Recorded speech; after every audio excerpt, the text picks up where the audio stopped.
back to another week of Behind the Lens.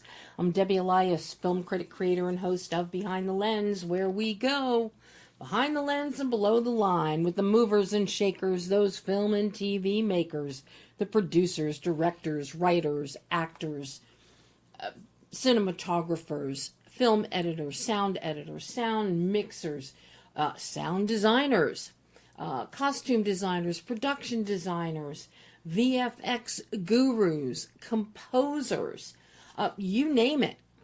And we talk to them. And you all know how much I love to talk. So this week, though, it's all about horror, as we take a look at two distinctly different types of horror films. One that is dark and twisted and steeped in ancient lore and curses, called Rosario. The other, a lighter tone horror film that may have you rethinking getting yourself a cute, cuddly puppy, but horror nevertheless, and with a bit of action thrown in. And that film is A Breed Apart. First up, you're going to hear my exclusive interview with the FURST brothers, Nathan and Griff, co-writers, co-directors, and co-editors of A Breed Apart.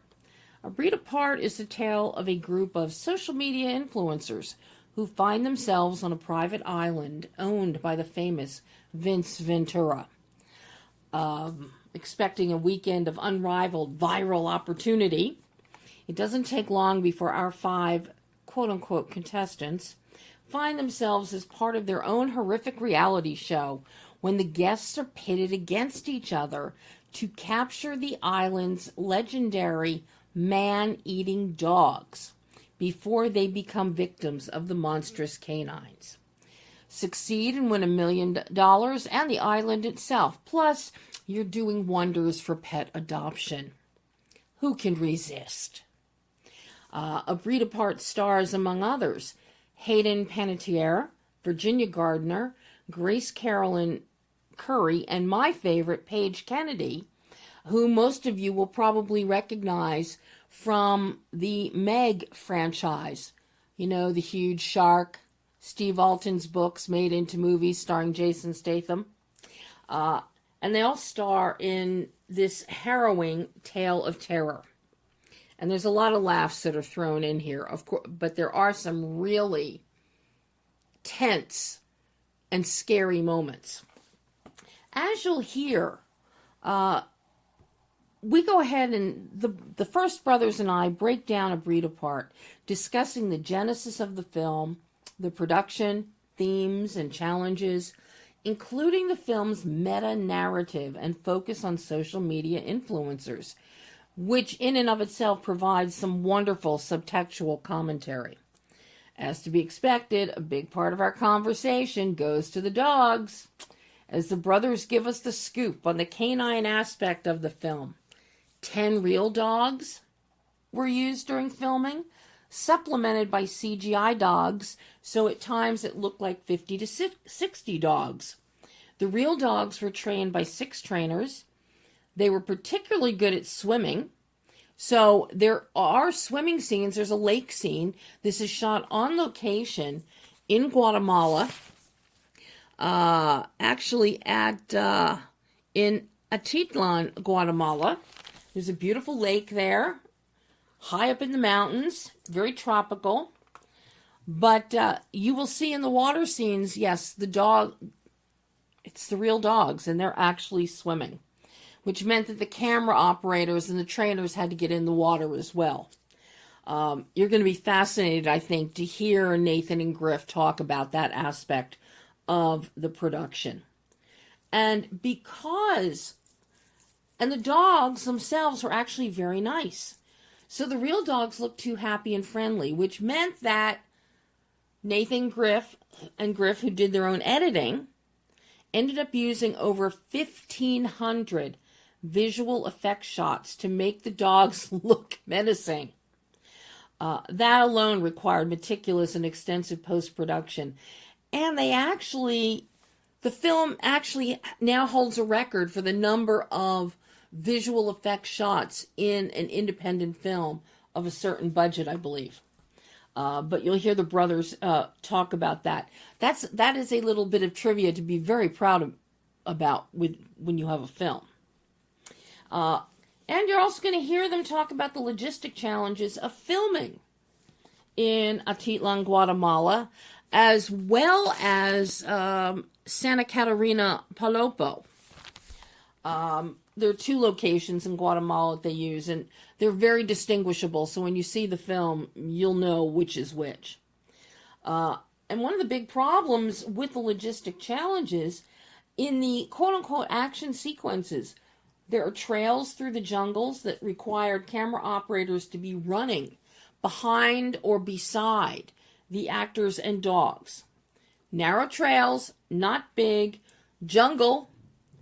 And just to get to this location, the crew had to drive 3 hours from civilization, then get on a boat and sail to reach the shooting locations. Then the camera operators and crew had to hike equipment up hills and navigate the tropical landscape. This is an incredible. When you hear Nathan and Griff talk about the production, it might give you a better sense of what they went through, what dedicated filmmakers go through to make a film. And this is just a smattering of what you're about to hear. So I'm going to shut up, and you can take a listen as Nathan First and Griff First give us all the ins and outs of A Breed Apart. Talk about a fun film. I had so much fun watching this movie. Oh, good. Then the objective was achieved on our end. It is so entertaining. You have palpable terror and tension. You keep your visual tonal bandwidth light and bright in contrast to the terror that's unfolding thanks to these maniacal dogs. But it picks up on the comedy. We get rapier comedic notes. It's very stylized in the shooting, in the angles. You've got some guerrilla style filming in there as we're chasing dogs or being chased by dogs. Fast paced. This is just really a job so well done, guys. Thank you so much. We're so pleased you liked it. What led you to telling this next chapter in the Breed, quote unquote, saga, so to speak? Well, it was originally presented to us as an opportunity. We were not super familiar with the original Breed film that was released in 2006, and a partner of ours who distributed many of our films internationally came to us with this idea, and they had the rights to the original Breed, and they said, hey, do you want to make a sequel to this thing? And so we watched it because we hadn't seen it, and the thought process was that the 2006 version, while it was a cool movie, especially for 2006, it didn't feel like we could make that same kind of movie in 2025. Mm-hmm. And so Nathan's great at coming up with original ideas, and I said, well, how can we twist this so that it's fun to make and fun to watch? And he had the idea of making it a movie within a movie, and calling the original Breed was a movie, and it was kind of the origin of how this island got all the dogs on it. And so once we had that idea, we just kind of hit the ground running on this more comedic, meta version of that same story. I absolutely love the fact you took it to the next level, and especially more or less what I think so much of the world would love to see. A lot of these social influencers get totally skewered or chomped or turned into kibble. And that is part of the hilarity in this film, that you're using these social media influencers and bringing them under the cultish spell of money, thanks to Vince Ventura, who is brilliantly played by Joey Bragg. Your casting there was perfect. Yeah, I think Joey did a great job, and it's like, I've actually seen a lot of horror movies as of recently that take influencers or creators and kind of give them this very kind of surface caricature of who influencers are to then set them up and kill them. And we kind of wanted to enhance what we've seen other filmmakers who cast influencers in there by giving them actual personality and feelings. Yes. It's, so you have to contrast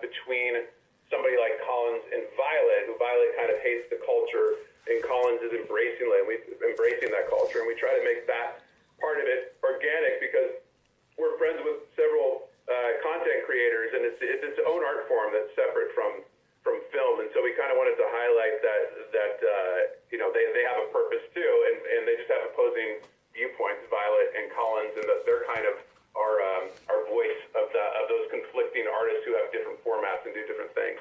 Well, we thought we thought it would be fun to sort of start out playing into that trope of just sort of like, oh, we're going to set up these influencers and we're going to kill them, and we sort of do set up a lot of those kind of things, but then as the movie goes, the idea was, yes, a lot of those stereotypes are true, but then there's this undercurrent of like seeing these people three-dimensionally for who they are. And we kind of wanted to bring that out in the midst of them running for their lives. Couple of them, as we see, they have great value underneath their surface on-screen persona, the on-screen social media persona. I love the depth that you give to Violet in particular. She's fantastic. The character of Nathan Kelly, I got to tell you, from the beginning, I'm rooting for him to become Kibble. And you taunt me and you tease me. Killer Queen. Queen is she's fantastic, as is Violet. But, the character that I really love and that I was looking forward to in this film, and you did not disappoint, is Paige Kennedy as Farmer Jay. Paige Kennedy brings to A Breed Apart exactly what he brings to the Meg franchise. He's one of the most enjoyable parts of that franchise. He is one of the most enjoyable, fun parts here. He's a fun guy. He's a lot of fun to work with too. He's always got that energy going. And he always sacrifices himself for the movie too. I think he busted his ankle running from dogs at some point or something. Yeah, he wasn't running from dogs. No, he was resetting. He was resetting. Okay, yeah. That's right. He was resetting. That's what it was. Yeah. But like one of those steps. Yeah. He kept going. But he kept going, man. He strapped up that leg and he kept going. And so there's a lot of those shots where he's being funny and he's being loose. And what you can't see is he's actually got his legs strapped up under there. So the dude's a champ and he's funny as hell. And he's probably laughing to cover up the pain that he's in. He's just always laughing. No, he's always laughing. He wasn't in pain. He's just a trooper. He wasn't in pain. They all were, actually. They all were. They all were down to sort of just go for it. I mean, I think each one of them took some sort of a bruise or something just for the team, diving and running and just going for it. They're all hardcore champs, and every time we said, "Are you sure?" They're like, "No, I want to do it." Okay, great. So when you see that driving that crazy golf cart with dogs running alongside sometimes, that's actually Jenny Gardner. Wow. That thing, everybody in there, yeah, it's crazy. Wow. Well, I have to imagine that everybody, and probably crew included, took some bumps and bruises on this shoot. Number one, your location in Guatemala is beautiful. Absolutely beautiful.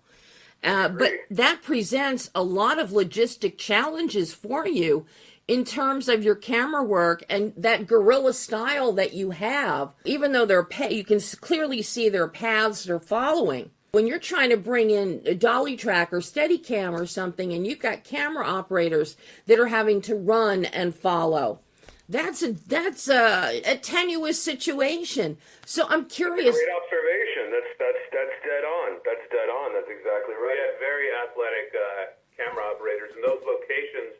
Not only were they a 3-hour drive from civilization, but once you got there, you had to load onto a boat, and they were only accessible by boat. So the whole crew had to get on a boat, take a ferry over to the location, unload the dolly track, hike it up a hill to get some of those locations, which is just the nature of the smaller budget. We can't build that thing. If it was a studio picture, we would for sure be building all of those sets so that they were easier to shoot.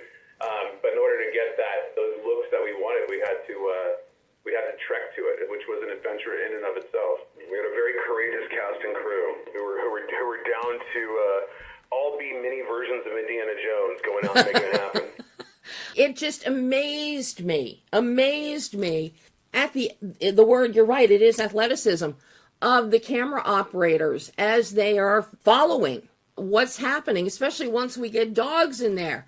Now, I got to ask you about the dogs. I know you have some real dogs there, but obviously we've got some CGI or possibly even some AI dogs happening. Talk to me about the dog situation here. Because I got to tell you, some of those, like the little puppy shepherd, oh, God, you just want to take that little bugger home. Yeah, we did want to take him home. He was a cute guy. So we had 10 real dogs with us for the whole show. And when you see shots with a massive amount of dogs in it, if you look really closely, 10 of them are real, and then surrounded by CGI dogs. But the problem, which other people who have made movies with a bunch of dogs have experienced the same thing, is that they look very happy because they're treated well and they're given lots of treats. And so when they're supposed to be scary, no matter how much fake blood you put on them, they're wagging their tails. So we ended up by accident setting the world record for the most visual effects in a movie, in an independent movie ever. Of course, Marvel movies will have more shots, but we had over 1,500 shots, and we had that verified by a company called Record Setter. We sent them all our thing and all our research, and the only other movie that's close is Cloverfield, which was actually a $20 million movie. Oh. And they had 800 shots in it. Technically independent, though, I guess? It's independent, yeah. Oh. So it was, once we got into post and we said this dog looks too happy, we had to start really digging in and prescribing more visual effects shots than we initially intended. Because the story you see was the script. It's a crazy script. It's just nonstop action. Right. In order to make that happen, we had to really lean on visual effects. But it works. It works. Now, what about the dogs in the water? Was that all CGI? No, those are practical, actually. Believe it or not. A lot of those dogs are practical. I think most of them are, actually. Yeah, I think most of the dogs in the water are practical. They were good swimmers, and so the trainers we had. I think we had 6 trainers with the 10 dogs at all times, and so the boat was actually parked on the dock and tied to the dock. Mm-hmm. And half the trainers would go out on a little peninsula, and then the other trainer, the main trainer that the dogs would come to, would get on the boat and just blow his whistle, and they'd all jump in and start swimming towards the boat. Oh my God! But for the most part, it's all part of the whole movie magic trickery. For the most part, they're never more than a few feet away from the dock. Mm-hmm. It looks like they're just swimming, it way does. out at sea, but they're just swimming from one side of the dock to the other. That looks amazing, and I'm just blown away that it was the real dogs in there doing that. They were cool. It's so funny. There were a lot of things they didn't necessarily want to do, like snarl or growl or look scary, but swimming for whatever reason they were game. And that's all up in Lake Atitlan, and this beautiful. So to have these things where you have like maybe 6, 7 dogs at a time swimming in the water, and you can run the camera on a boat and just follow them, and in the background you have this like beautiful tropical island landscape. We were very lucky to have that setup. Wow. Well, showcasing that beautiful tropical landscape, that falls on your cinematographer, John Kang. Amazing. We love him, and we're lucky to have him. John he did such a fantastic job on Audrey's Children, the drama that just came out a couple months ago. So to see him now embracing A Breed Apart and working with you, I've got totally different tone, totally different visual grammar. So I'm curious about your conversations with John in developing your visual grammar for this film to capture everything that you did, because you've got some tight spaces, you've got wide open spaces, you've got narrow trail paths.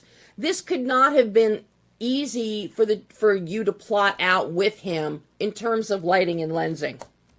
Well, that was one of the reasons that we landed on John, was his ability and enthusiasm for doing that kind of shoot. Yeah, when we found him, actually, there's a few cinematographers that we typically work with, and they ended up not being available. So we went in and we probably watched over 100 cinematography reels. Mm-hmm. And John's was just such a huge standout. His work really just jumped off the screen, and so we called him up and met with him, and he loves shooting in this style. He loves going to adventurous locations and shooting this kind of movie, and he was the ideal partner for something as ambitious as this. I don't know if we could have pulled it off with somebody else besides John. Wow. Now, I've got one last question for you, because I'm getting texted, gotta wrap. Got to ask you about the editing got to ask you on the editing process on this one, guys, because you did your own editing. Now, were you editing as you went? Did you wait till you have all the footage accumulated and then start your editing process? Talk to me. We waited until we got back to the States, because we were going as hard as we can while we were in production. I think we both enjoy editing, but it was a very tough movie to edit, which is why we edited ourselves, because there was so many visual effects that I'm not. If we had an editor, we'd have to be with them 24/7 anyways, because there were so many visual effects plates. It'd be very difficult for an editor to understand what to cut, even with all the proper slating and descriptions. It's just there's too many shots of nothing where something extraordinary was supposed to be happening. And so because we knew that, and I mean, the organization involved in 1,500 plus VFX shots is a whole task in and of itself. So it was a technical and organizational feat, which is why we jumped in and said, let's just edit this thing so that we can get it done and delivered on time. Oh my God. Well, job well done, guys. I got to know, am I going to get a sequel? Let's see how well it does. Yeah.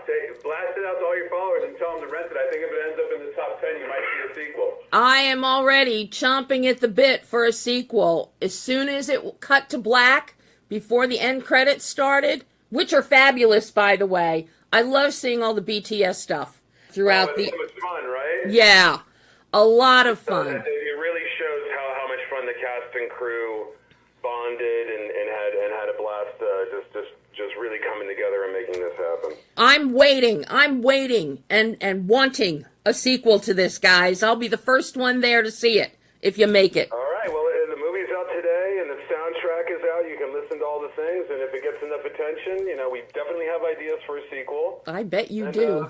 You never know. We'll see. Oh, guys, thank you so much. This has been great fun, and I hope I get to chat with you again in the future. Definitely. Thank you so much. Thanks. Bye-bye. Bye. And that was Nathan and Griff First talking about A Breed Apart. It is in theaters and available on demand and on digital right now. It just released on Friday. And safe to say, I'm already chomping at the bit for a sequel. I'll tell you that much.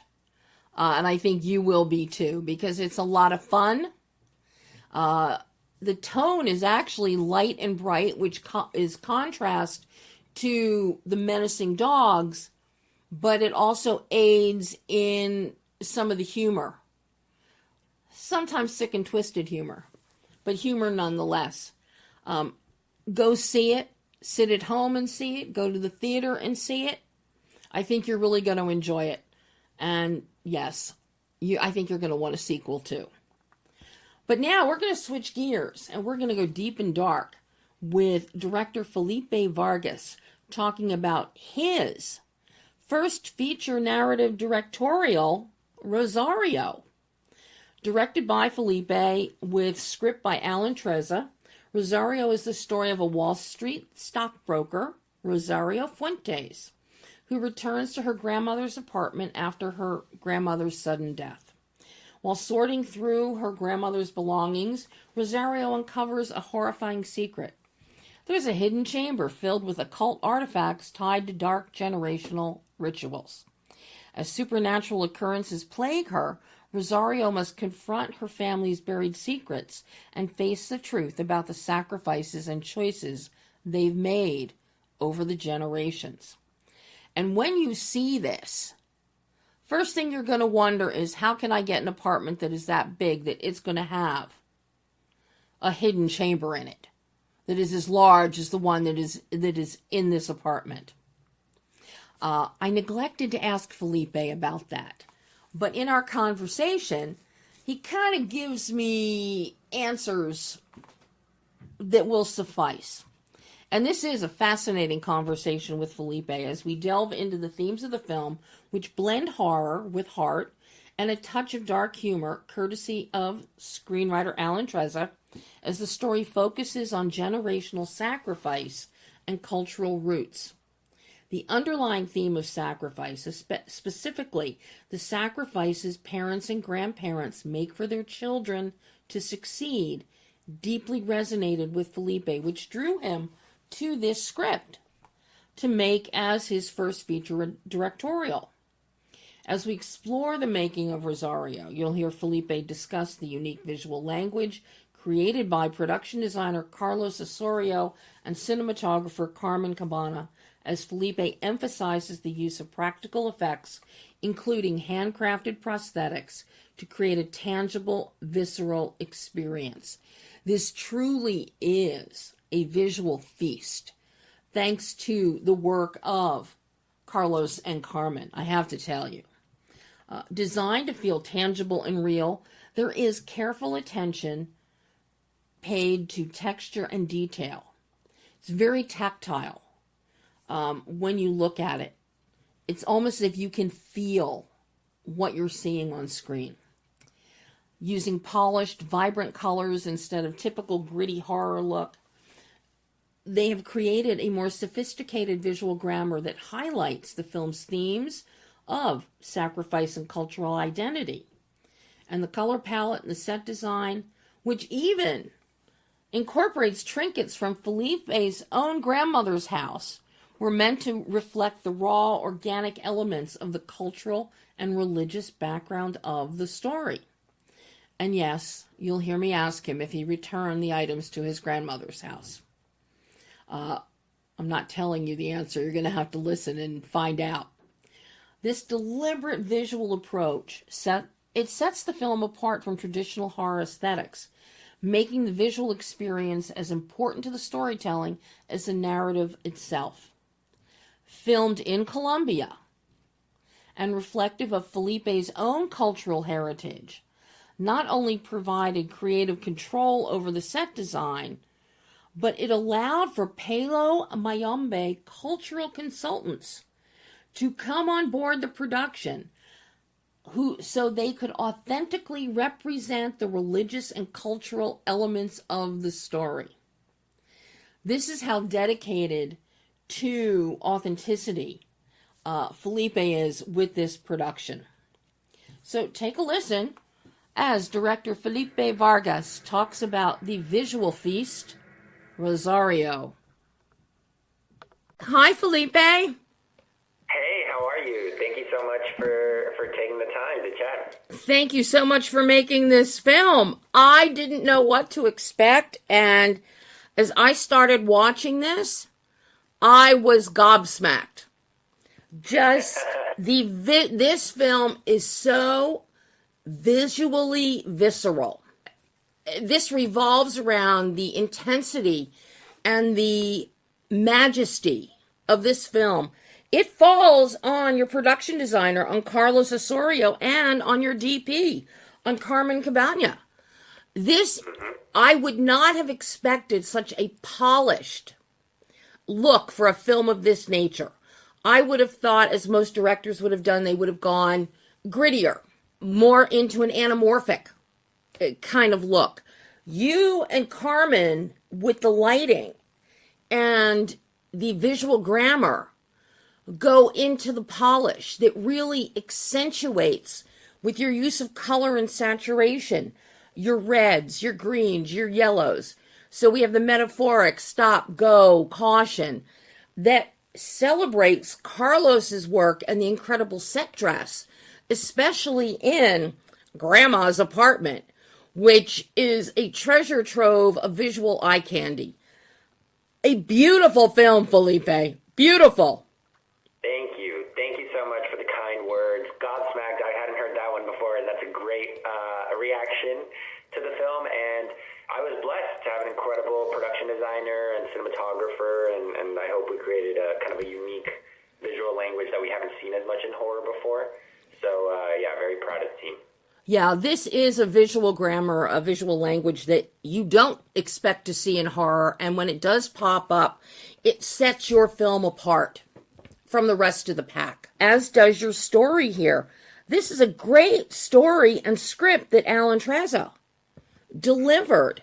So I'm curious, when you got the script and you decided you were going to direct this, what jumped out at you as why you wanted to direct this one?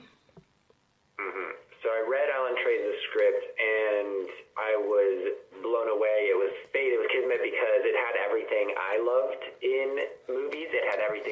on in my short films, which was body horror. It started through a sort of young child's perspective and it expanded from there. It had creature effects and amazing monsters. It had humor. Alan Trezza is hilarious. He's known for his horror comedy scripts. But it also had a lot of heart. It had this very powerful underlying theme that I think kind of it really added an extra layer to the horror, which was this idea of sacrifice, of the sacrifices that parents and grandparents make for their kids to move forward and succeed. So that was something that struck me very deeply, and it was really the thing that I latched onto. I love the generational aspect that we get through the Palomayombe. I love that family history, the lore, the ritualistic nature of it. And to have it presented in this format, it's not just slapped up there with ghosts and goblins and ghouls popping up. There is a method to the madness which you bring to life through these visuals and the incredible prosthetic makeup. Wow.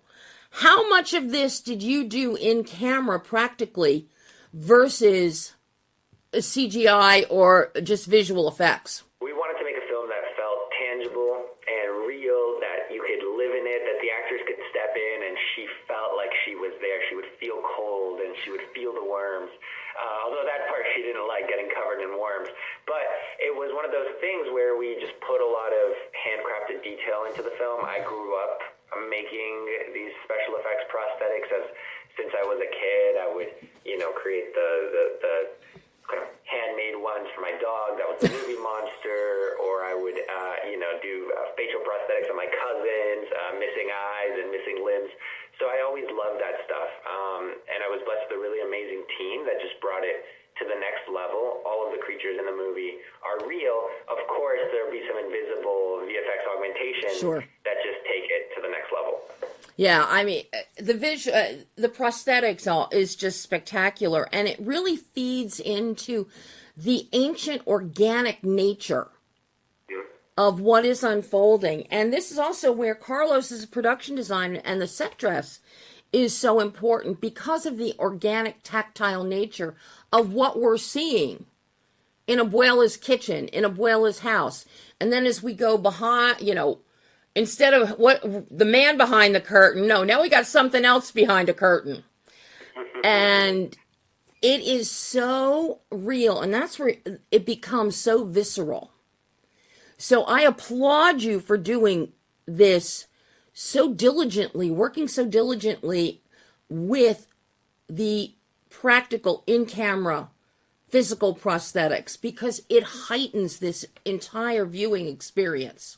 Thank you. Now, for me, we always talked about texture, and this religion, Palo, which you brought up, it has the most incredible organic textures, the earth, the dirt, the iron, the skulls, the bones. All of that is so real and raw, and that reflected in the monster. It reflected in Abuela's house. I raided my own grandmother's house and brought all these little trinkets to put in the kitchen and the living room. So it really wanted to reflect this culture and this religion in every little detail. So that was really the concept behind it. Mm-hmm. Did you return the things to Grandma's house? I did. I put them in a nice suitcase. She said, "Good, take care of them." And I listened to my grandmother, so took good care of them. Don't we all? That's one of the things that strikes me about your character of Rosario, a.k.a. Rose, since she wants to modernize herself, is she kind of dismisses her grandmother. Mm-hmm. And, that's a generational thing that rarely happens. You might dismiss your parents, but your grandparents you generally remain close to and gravitate towards and listen to. So it was interesting to see Rose not doing that until it was too late. The whole story at its heart was Rosario's sort of rejection and estrangement, not just from her grandmother, but from her culture, from her past, from her roots, from where she came from. And the film's journey is her kind of re-understanding those, or acknowledging she has to survive that night. She has to confront these roots and these family secrets that she's buried really deep down. So that was kind of the overarching idea that was Rose's journey, really. Rose to Rosario. Mm-hmm. How challenging was the casting for this film? You have a wonderful cast. You have Emerald as Rosario. David Desmalchian as Joe, with his air fryer obsession, is incredible. He's so much fun to watch. And of course, you bring in Jose as Rosario's dad, Oscar, and that is like a wonderful casting coup for a film like this. And then poor Diane as Elena, a brave woman. Did she get hazard pay, by the way, for enduring? Did she what? Did she get hazard pay for enduring? We buried her alive. She was in these heavy prosthetics in these very dark places doing acrobatics. She was an incredible monster, and she just has this intense, very serious presence. You speak to her, and she just has this gravitas. So that was the role that I think was the most elaborate to cast. We probably saw 500, 1,000 potential Elenas, and Diana just blew us away. You mentioned David. David is, I've been a huge fan. It was really a blessing to work with him. He played Dungeons and Dragons with one of the producers, so they knew each other. He gave him a ring. When I come to Colombia for a week, he said, sure. So we got really lucky working with David. And Emerald, is just the star of this movie from minute 0 to 90. She's in this film, and she'd never done a horror film before. This was her first horror film, and it's a big ask, Mm-hmm. Covered in blood and gore and worms and dirt and run and all this stuff, and get chased by dogs too. And she was game for it. I knew her from her work. She just had this confidence and this humor and this no nonsense that I thought would really translate well. So we were very lucky to have her on board. I'm just amazed at the cast. And as I said, David, I am so familiar with his work over the years, and he is very chameleonic in a lot of what he does. And he brings that touch of lightness, but also the quirk with a cough and that pops in there, and this whole air fryer routine. It makes you wonder. It's very ambiguous as we see the story unfold. And you want to know, is he involved, as part of this? What is it? I do have an important one, Felipe. Your location. You shot this, but for the New York street scenes, you shot this in Colombia. How important was it to you to shoot this in Colombia and be immersed in the culture?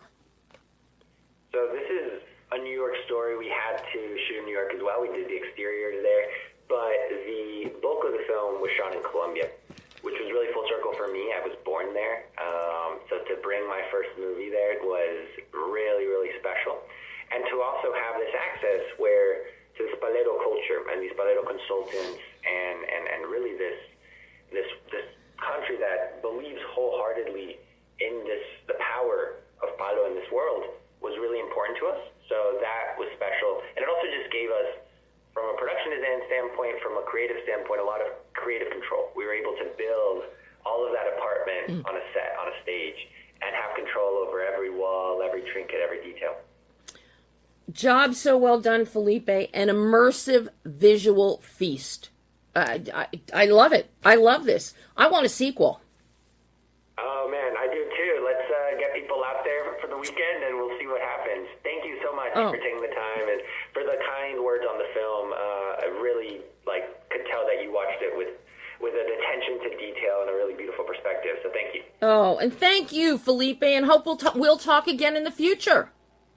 Absolutely, would love that. Thanks so much. Bye-bye. Take care. Have a good one. Bye-bye. And that was Felipe Vargas talking about Rosario. And Rosario is currently available in select theaters nationwide. So that is all the time we have today. No show next week because it's Memorial Day. But join me again on Monday, June 2nd, when you'll hear from more filmmakers talking movie magic.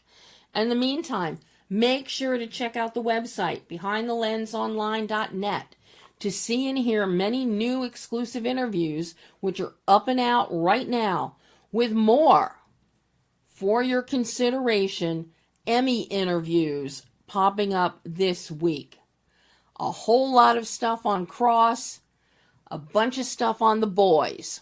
2 great series, so you may want to start binging those and get ready to hear all of these artists and interviews that are going to be out this week.